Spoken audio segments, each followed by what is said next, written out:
આ મારી આબરૂના 20,000 રૂપિયા શું કીધું તને અને આજથી તું મારા માટે મરી ગયો તારા ગામમાં તારી આબરૂ નહીં તું હજી 20,000 રૂપિયા આબરૂ નહીં જાય એટલે આબરૂ તો તારી નહીં તારા ગામમાં હવે ડાબડી મોટા મારે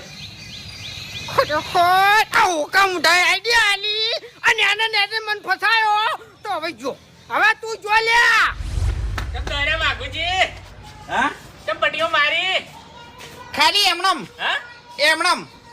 ના એમણે પટીઓ તમે ના મારો માપુજી લોતા થઈ જશે બરોબર ના વળી છે ના લોચા માર્યા બરોબર નું ઊંધું થાય ને એવું થયું છે હા એટલે તમે ઊંધું જ કર્યું છે હમું કરતા તમને આવડતું નહીં મેં ઊંધું નહીં કર્યું તાણે? ઊંધું કર્યું છે ફૂમતાઈએ હા એટલે આપણા ગામમાં બે નમૂના છે કોઈ દાડો હમું કરતા નહીં ઊંધું જ કરે છે અરે પણ વાત તો આપણો હા. આ ફૂમતાઈએ નાઠું જોડે 20,000 રૂપિયા માંગતા હતા, બરોબર ઓય તો ખબર છે એટલે એને વિડીયો બનાવી અને બદનામ કર્યા હા વિડીયો બનાવી અને એને નાઠું બદનામ કર્યા